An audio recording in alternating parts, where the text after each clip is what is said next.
할렐루야, 좋은 아침입니다. 9월의 마지막 주, 또 금요일입니다. 9월의 마지막 금요일이네요.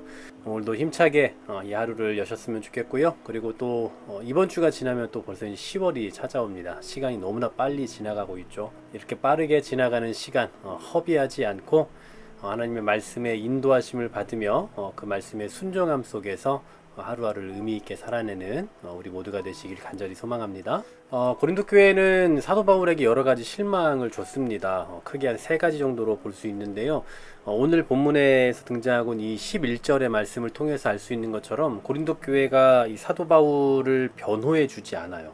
그리고 두 번째로는 다음 주에 생각해 보게 될 이 15절 말씀을 통해 알 수 있는데, 바울이 고린도 교회를 사랑하는 만큼 또 이 사랑으로 보답해 주질 않습니다. 그 세 번째로는 또 그 16절 17절을 통해서 알 수 있는 것처럼 고린도 교회에 대한 바울의 그 사랑에 대해서 의심을 하죠. 이처럼 사도 바울은 상당한 오해를 받았고, 또 자신의 노력과 수고와 사랑만큼 전혀 인정받지 못했음에도 불구하고 그는 고린도 교회를 향한 사랑을 계속해서 표현하고 있습니다. 이제 이 사도 바울은 이 고린도 후서를 마무리하는 이 뒷부분에서도 역시나 이 고린도 교회를 향한 자신의 이 사랑의 마음을 호소하고 있습니다. 먼저 11절 보시면 내가 어리석은 자가 되었다라고 말씀을 해요. 이 표현은 앞서 11장에서도 여러 번 사용했었는데요. 고린도 교회에 들어온 이 거짓 사도들의 이 중상모략에 의해서 고린도 교회는 자신들을 지켜내지 못했죠. 그들은 이 바울을 변호해 주지도 않았습니다. 그러니 사도 바울은 어떻게 합니까? 스스로 자신의 사도권을 주장을 하는 거예요. 그러니 바울이 볼 때 너무나 어리석어 보이는 겁니다. 스스로 자기의 사도권을 주장한다고 막 자랑하듯 이야기하는 게 너무나 나쁘끄러운 거예요. 그럼에도 불구하고 할 수밖에 없었던 이유에 대해서 너희가 억지로 시킨 것이다 라고 이야기를 하죠.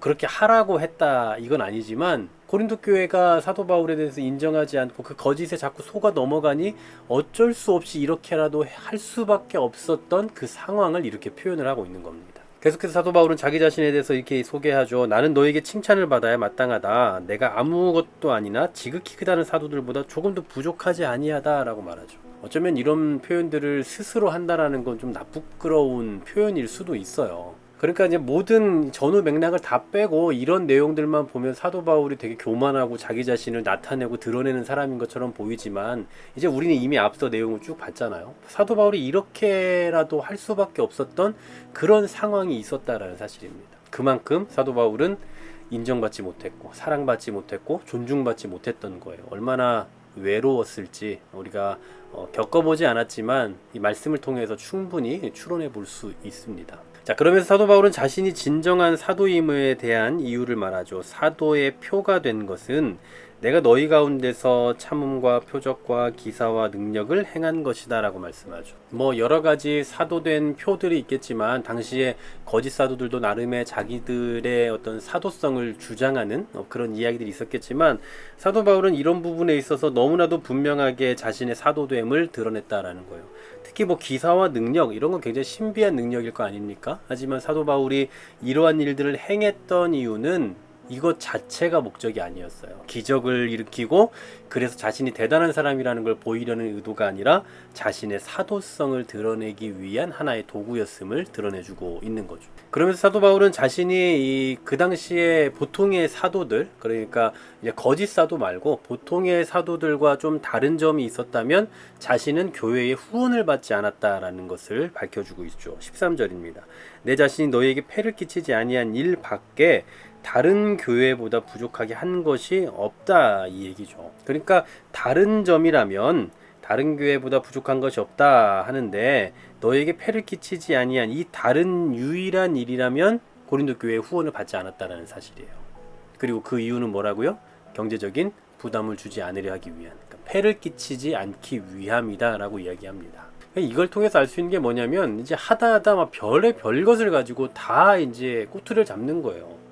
이 바울의 사도성에 대해서 의심을 하기 시작하니까 말도 안 되는 것들, 심지어 왜 고린도 교회에 후원을 받지 않느냐, 이런 것들까지도 지적을 당하고 있는 상황인 거죠. 그래서 오늘 본문을 보면서 우리가 느낄 수 있는 건 사도 바울 스스로가 자신의 사도성을 이렇게까지 증명해내야 했던 것, 그리고 증명하는 그 내용들이 사실은 좀 우습잖아요.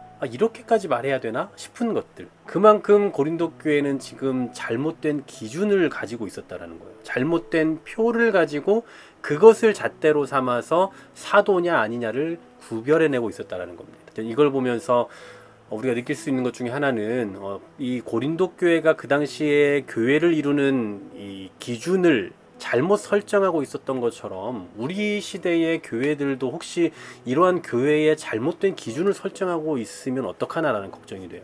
교회의 목적, 교회의 존재 이유, 교회의 가치 이런 것들이 있는데 뭐 사람마다 목회자마다 또 각각의 어떤 지역의 차이에 따라서 문화적인 특징의 성격에 따라서 뭐 다른 것들을 설정할 수 있겠죠. 하지만 성경에서 말씀하고 있는 그 가장 본질적인 영혼에 대한 사랑과 영혼 구원을 위한 어떤 그런 목적이나 그러한 존재 이유까지도 상실되어져 가는 경우들을 참 많이 보게 돼요.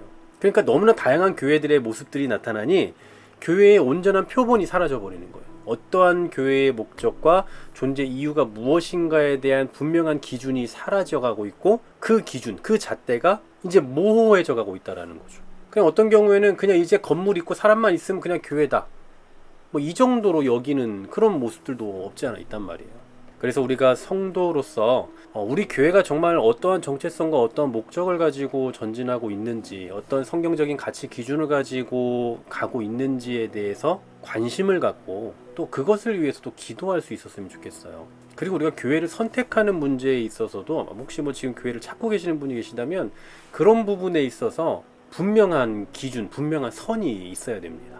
단순히 교회가 크냐, 사람이 많냐, 아니면 교회가 뭐 좋냐 나쁘냐 이런 것을 따지는 것이 아니라 그 교회가 교회로서의 어떤 가치 기준을 정확하게 설정하고 그에 따라 이렇게 전진하는 그 모습이 보이는지, 아니면 그냥 이 시대에 뭐 여러 어떤 뭐 기업이나 단체나 공동체와 별반 다를 바 없는 그런 이기심이 극대화되어 가고 있는 공동체인지, 사실 이런 부분들이 이 시대의 교회의 이 건강성을 잴 수 있는 그런 기준이 되지 않을까 싶습니다.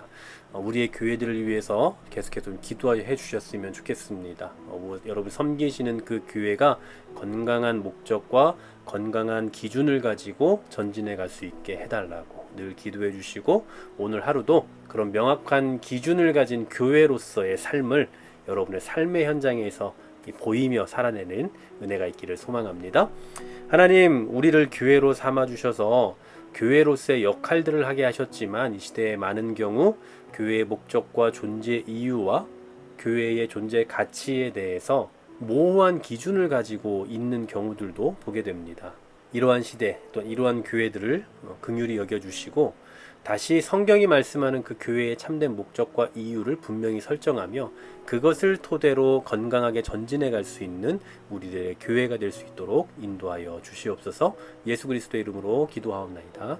아멘.